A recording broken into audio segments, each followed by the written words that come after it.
Hey everybody, this is Perch. I just went into a comic shop to just kind of poke around and learn up here in the Dallas Fort Worth area. A comic shop called Wild West Comics, and it was a little shop kind of tucked into a mini mall here. There's a lot of what I'm noticing about Texas is that they take every single chain and they just cram it in. They cram them all together, so you get these like streets with every single store. Like there's Walmart on one end and Target on the other, and you've got Office Depot and Office Max, and you have Best Buy and you have Home Depot and you have Lowe's and you have just like all the chains, like all in this one like chain store row.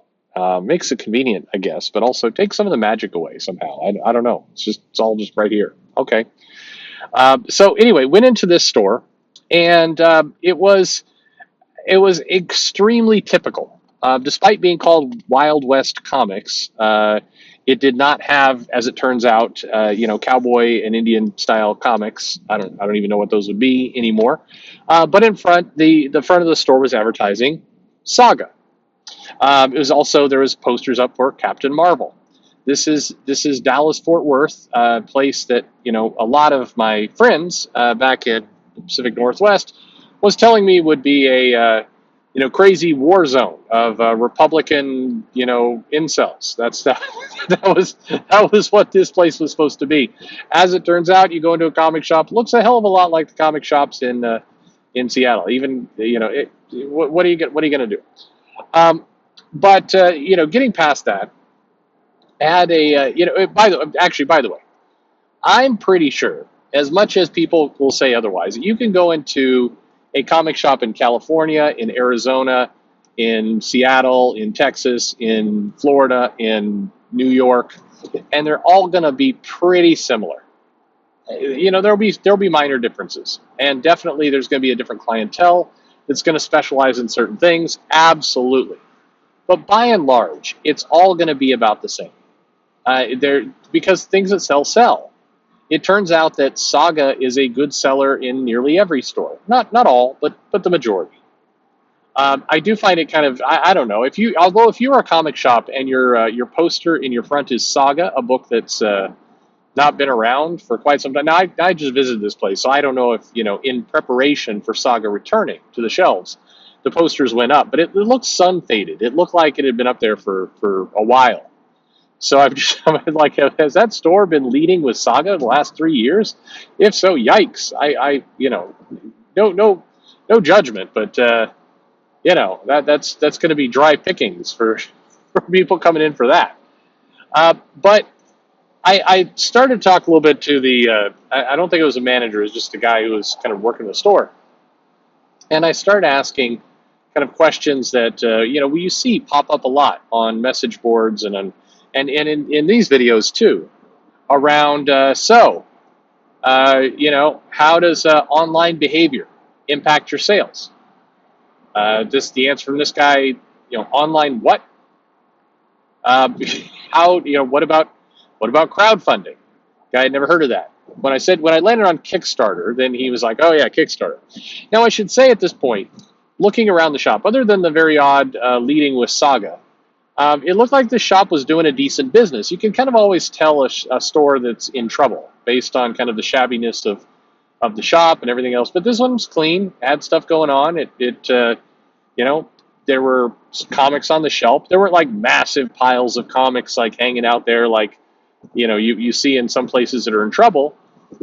This one looked pretty like a decent flow of business. And this neighborhood, because it's in box chain store row, it probably gets a decent amount of foot traffic. Parking lot was reasonably filled, and it doesn't have the same problems as other parts of the country where COVID shut things down. And this one, it looked like a decent business was being had. But anyway, they in general just look pretty typical. The interesting part is kind of I got in like, hey, so what about what about toxic fans? And the guy had heard about that. I mean, he had some comments about toxic fans, but all of the comments were, it's like, oh, you mean like the people who went in and review bombed the Marvel movies? I'm like, yeah, sure. He's like, guy kind of shrugs. He's like, Star Wars doesn't sell very well here. doesn't sell that well anywhere, as it turns out. I mean, some comics are okay, but they're not flying off the shelves. It's like, Star Wars doesn't really sell that well here, and I don't know, you guys like shrugging. It's like, yeah, the Marvel stuff does okay. I go, but when the Spider-Man movie made all the money, did the Spider-Man sales go up? He's like, no, not really. We didn't get any new customers. Anyway, it was a boring conversation, which is not the fault of the guy I was talking to. It was because you knew all the answers you were going to get before you even asked the question. The comics that you expect to sell. The comics that you don't. For all of the rage and outrage and chaos and all this other stuff that goes on online, people didn't really hear about it. All of the crowdfunding is taking over all the world and comic shops are running in terror. Guy really didn't seem to be fazed by any of it. It's all exactly what you would expect. And that's the sad message of a lot of things in comics, is that none of it's really a surprise. Everything that we hear and we know and we think is true, the common sense answers that you would predict are the answers. That is what people are thinking. That's what people are saying. That's what people are buying. None of it is particularly shocking. And whenever I go into this, I know it irks the hell out of people when I talk about this stuff. And I think one of the reasons is it's because it cuts every direction.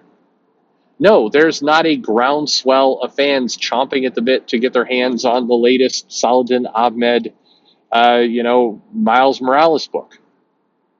The guy called it out as the weakest selling of the Spider-Man titles. You could predict all of these answers. At the same time, the guy was not saying, hey, all these SJW books aren't selling. No, the books that seem to be selling sell. Some of the X-Men stuff sells. Some of it does not. The thing that gets me is, like, how many times do we have these arguments? And I see people come in the comments, sometimes really kind of angry.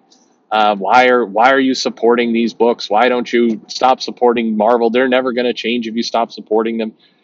Change. The problem is change to what exactly?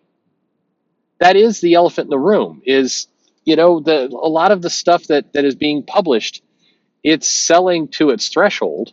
It could be selling more, but you do not have this giant exodus that sometimes you read about online. At the same time, you do not have this giant influx of new diverse readers ready to buy this stuff. You don't have either of those things. Both of those notions are fairly absurd. What you have is a business that's selling about what it always sells. A guy said that about 60 to 65% of all the sales are from full box customers. And would I like one? The answer was no. But it was the same story. You can go into shop after shop after shop, and it's the same story. When you see these stories about comic shops are closing up en masse, it's not because Captain Marvel comics are coming out and you can't sell the 30 that you ordered if you were kind of silly enough to order that many copies.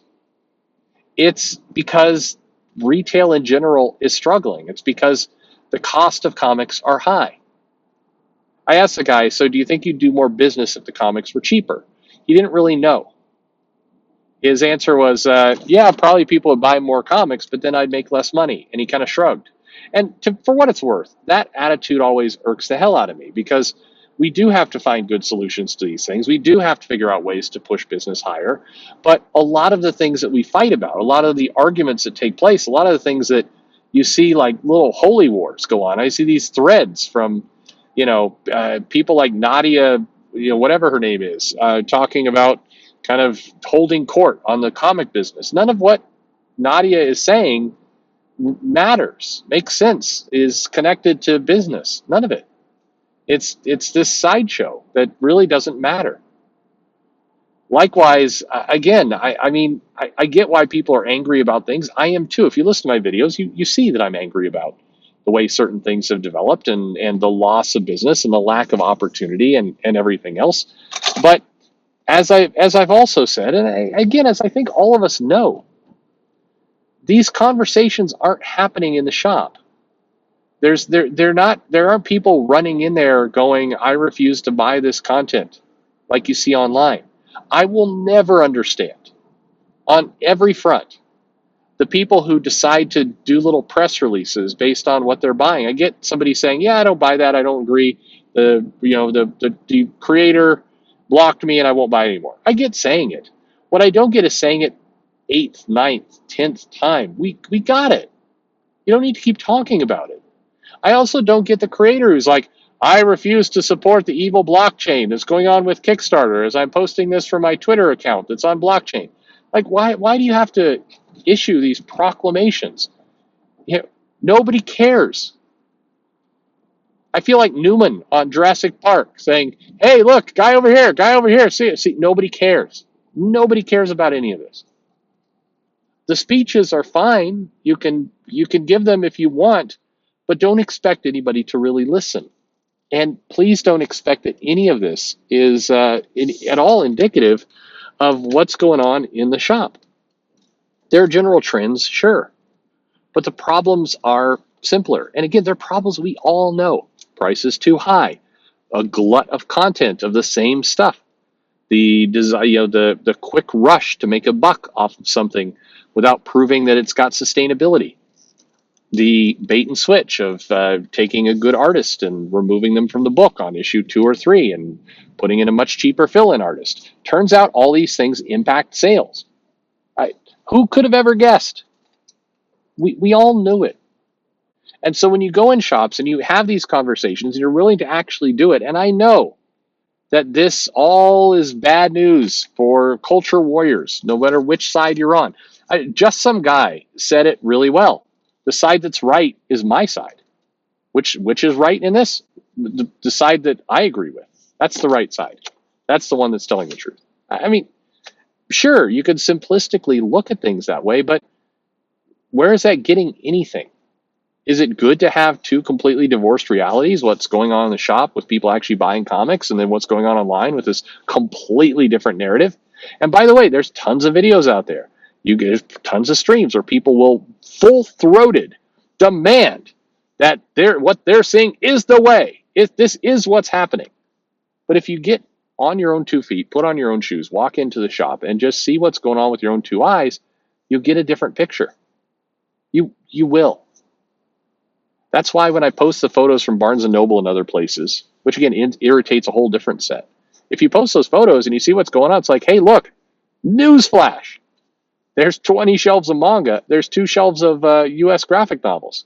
Feels like a problem. And it feels like a problem because it is. You can see it with your own 2 eyes. Anyway, it's interesting to explore these things. It's always interesting to go in and talk to your local comic shop, see what they're saying. I encourage it. It's always a good idea, and if you get the chance, do it. It will be revealing.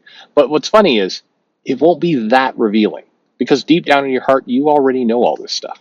We all do. Thanks for listening.